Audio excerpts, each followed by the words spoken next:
What's going on, everybody? My name's Eli, and welcome back to my YouTube channel.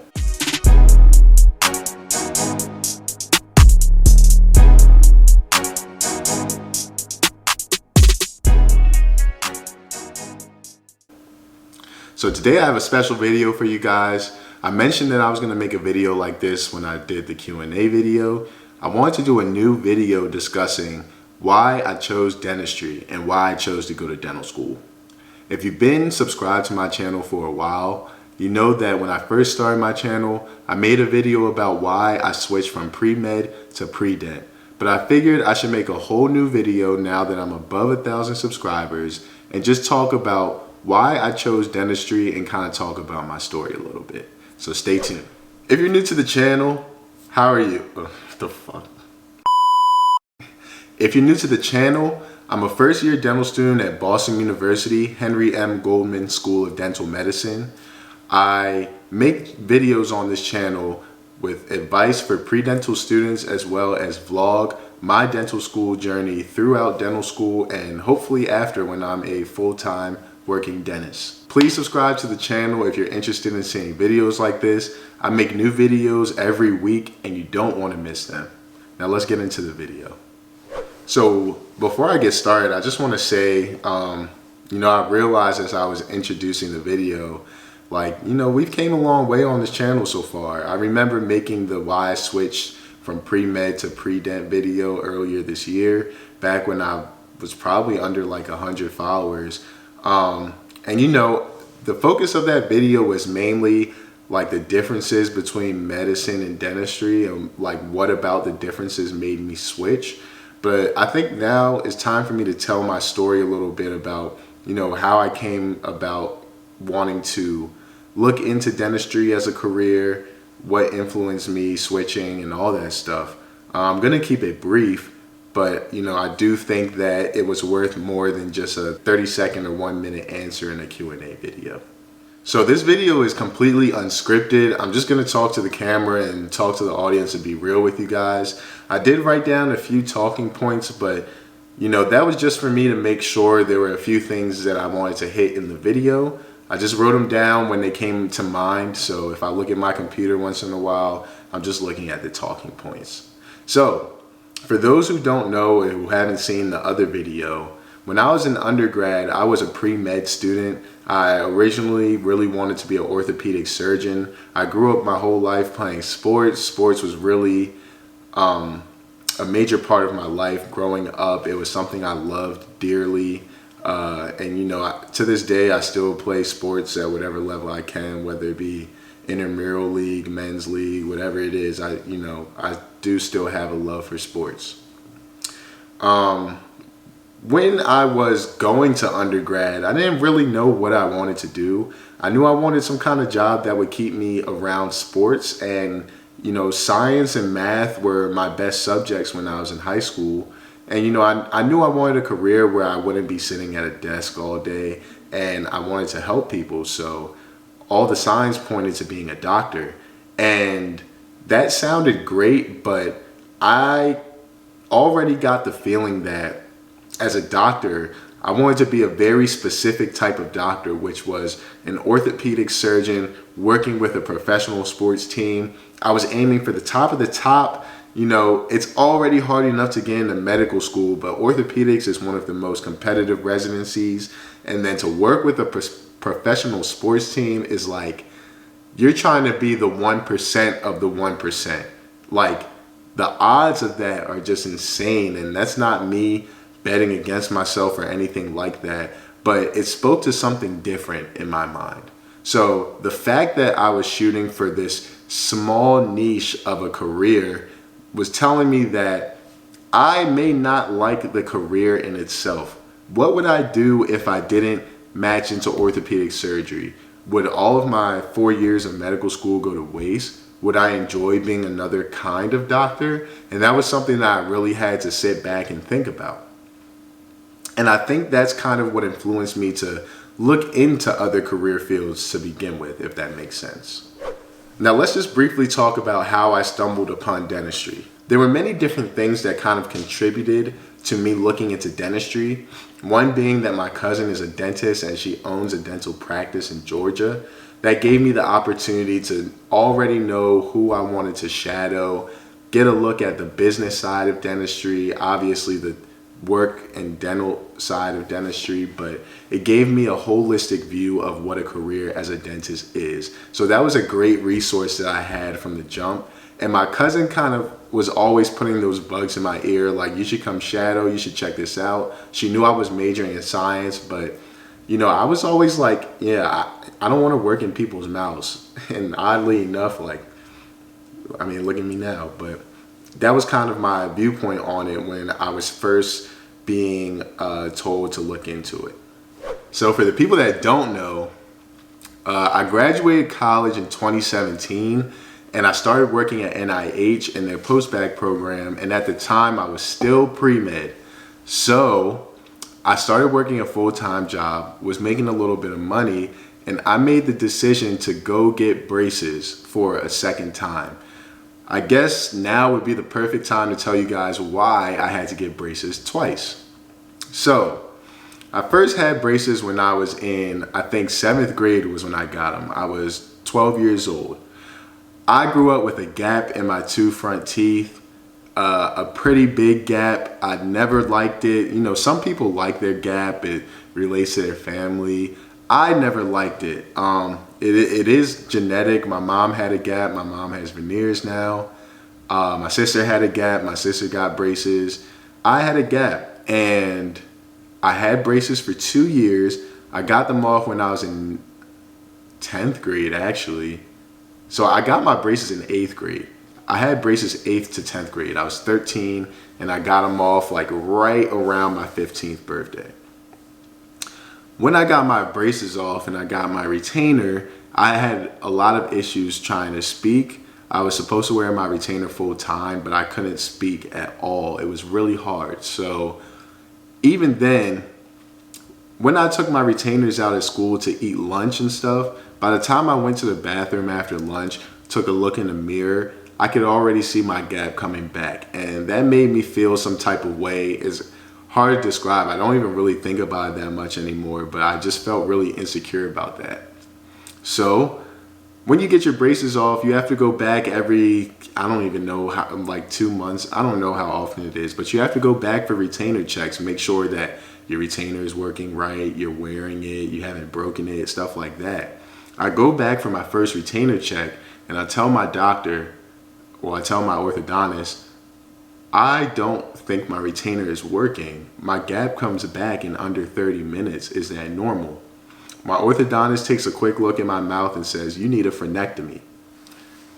So let's jump over somewhere else. So for those who don't know, you have a frenum, and I guess like my frenum was kind of protruding in between my front teeth and forcing my gap to reopen. So I had to get a frenectomy, which was to get that piece of whatever it is, gums or cheek, I had to get that clipped. Okay, long story short, they told me this before I knew anything about dentistry. I didn't even know what frenum was, whatever. That's besides the point. But I ended up getting the frenectomy when I was about 16 years old. So it was probably a whole year after I got my braces off. And at that point, I was at a point of no return. So there was no more wearing my retainer. It wasn't going to do anything. And I lie to you not, I kept my retainers with me throughout all of college. I still tried to wear them every now and then just to see if it would make a difference, and it didn't. So I went back to the orthodontist to get braces for a second time. And this time I had a black woman as my orthodontist named Dr. LaToya Callahan. What's going on, everybody? Before we get into the rest of this video, I'd like to thank the sponsors of today's video over at OptiOfficial. I recently received an OptiOfficial Oxygen 1 air purifier. I like to use it when I'm studying. As a very busy dental student, I can take it a lot of different places with me because it's small like a water bottle and I can stick it right in my backpack. As you can see, I like to use it at home. I like to use it when I'm studying at school. Especially with COVID and things like that, it helps me purify the air around me. And I can also use the essential oils that it comes with to also serve as like a little air freshener that I can take with me on the go. I like to use it at school, at home, even in my car. I can use it as a little air freshener and to purify the air in my car. It's so convenient because I can plug it into my laptop or straight into the desk at school. It's USB-C compatible, which is perfect for the new MacBook Pros that I know a lot of us dental and medical students and pre-dents have. I definitely recommend the Oxygen One air purifier. Also, it's a great way to support Black-owned businesses. So if you are interested in purchasing an Opti official Oxygen One air purifier, you can use my code StudentDrEli when checking out at the website, and you can get 15% off of your purchase. Now let's get back into the video. Now, believe it or not, Dr. Callahan was actually the first African-American healthcare provider I had in my life. Doctor, optometrist, dentist, it doesn't matter. She was the first Black person I saw in a white coat in my life. This is excluding my cousin, but I also probably hadn't seen my cousin since she graduated dental school. Well, I have, but I've never seen her in a professional setting. So, Dr. Callahan does my braces a second time, and I'm like, oh, you know, a Black dentist, you know, that's nice. A Black orthodontist, that's nice. And I started looking more into orthodontics. And so for the second round of braces, I had braces for like 1 year flat. And I remember constantly going on YouTube, looking at people's braces vlogs, looking at videos of people getting their braces off, seeing how people's smiles transformed. And I was just like so shocked at like how changing someone's smile could change their entire life. And I was like, you know, like this is dope. Like obviously like it was kind of just like a passive interest to me at the time. I was still very focused on going to medical school, but I was like, you know, is this something that I want to look into? Like it might be. So I gave myself an ultimatum. So fast forward down the line to like 2019, I actually started applying for Postbac Programs, and I applied for 2 programs.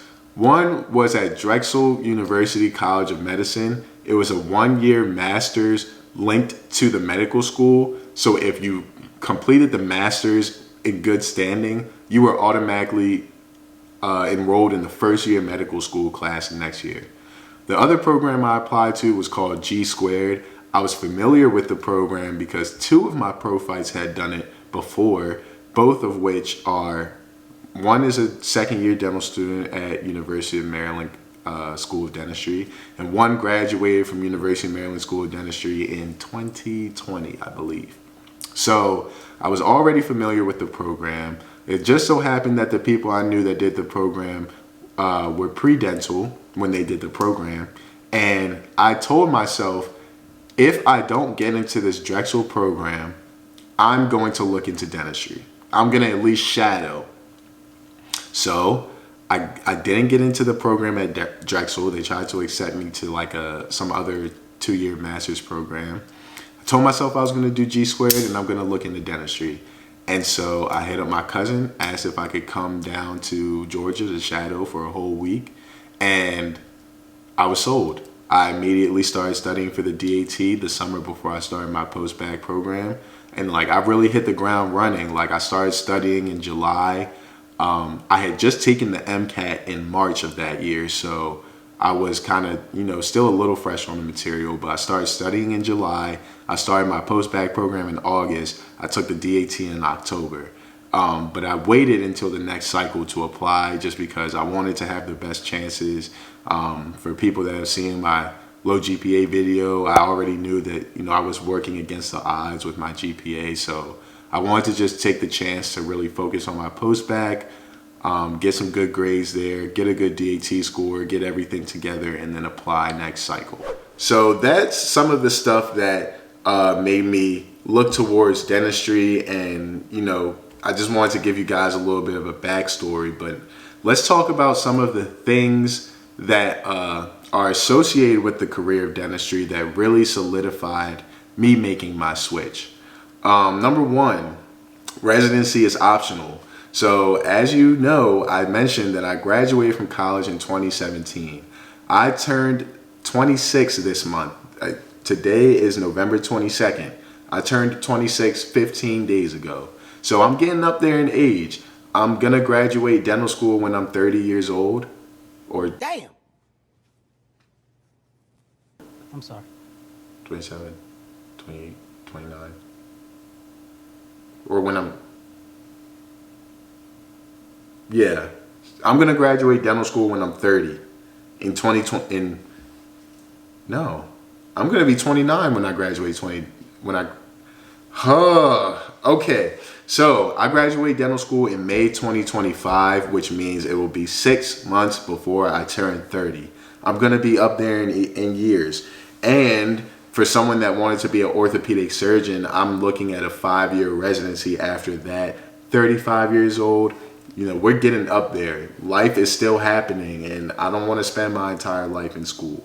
Now, granted, I do have interest in specializing, which means I will be doing a residency if I want to specialize. And so residency is not something that necessarily, the option of doing residency is not something that necessarily steered me towards dentistry, but I do think that is something worth noting when mentioning why I decided to look into it, because it was a factor at least. But I mean, right now it's not really something I'm thinking about. Another thing is the autonomy and the salary.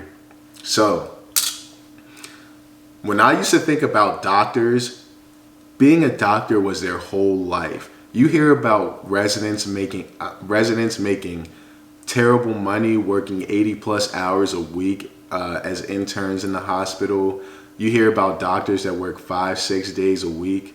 I didn't want that life for me, and I know that's not the life for every single doctor, but in a general sense, that's just not the life I wanted.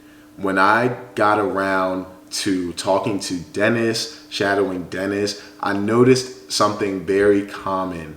A lot of dentists own their own practices, meaning they're their own boss and they make their own hours. A lot of dentists only work 3 days a week. A lot of dentists make significantly more money than what's reported on Google. I'll just say it that way. And for someone like me, who always was interested in, doing endeavors that weren't my main job, such as YouTube, being able to work 3 days a week while also sustaining a business on YouTube, something that I really enjoy doing, is like a dream. That's a dream come true. No one wants to be in the office 5 days a week. I feel like we are slowly as a society moving away from that being the norm. I wouldn't be surprised if by the time I have kids and they become adults, 4-day work weeks are the normal. And that doesn't mean work from home on Friday. That means 4 days and 3 days of a weekend. And hopefully that's something that may become normal in my office, because as someone that will be able to own their own practice, I get to make the rules. Another thing, less stress. So a lot of doctors take call and not that many dentists do. There are dentists that take call. Don't let anyone tell you dentists don't take call, because there are. But I feel like you have more of a choice in dentistry. And this is not to shade doctors or any medical people. I'm just talking about the things that made me want to switch. There's something out there for everybody. That's just the facts. So another thing, the artistic side of dentistry. Even for people that don't want to go into orthodontics or, whatever it may be, prosthodontics, there is an artistic side to dentistry. A lot of dentists are also very good artists. Not necessarily me, but if you follow me on Instagram, you have seen some of the drawings that people put up at my school. I think I'll put a picture like here if I have one in my camera roll. And there are some pretty good artists at my school. But anyway, you get the creative freedom. If you're designing someone's smile, you really get to create. And a lot of people in dental school are naturally creative. They're creators. There's people that do everything. So I thought that was really cool and something that I really wanted to have as part of a career. The ability to be creative, and that's not even necessarily just going on art, but look at some of the dentists that are on Instagram and like the branding that they do. Like there's just so many lanes to be creative in dentistry, and that was something that really appealed to me. So there's only a couple other things, and they may be able to all be compiled into one, but this is kind of like a 2-for-1 special. The instant gratification. When someone comes to the dentist's office and they have a toothache, you can send them away free of pain that same day. I did not see that very often when I was shadowing doctors. Honestly, the best thing as a doctor that some people could do was just write you a referral to get an x-ray. And that could take 2 weeks. And then you got to come back to the doctor, and then they decide, okay, you need surgery. Now it takes you 4 more weeks to get scheduled for surgery. Then you get surgery. Now it takes you 4 to 6 or 8 or 12 more weeks to heal. Like, I don't know, like that's just so long to see someone in pain and see someone suffer before you can actually fix their problem, compared to the 3 hours that they come into your office and leave pain-free.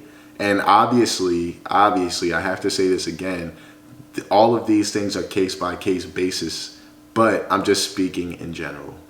Now, the last and probably most important reason why I chose dentistry: the ability to change someone's smile can change their life.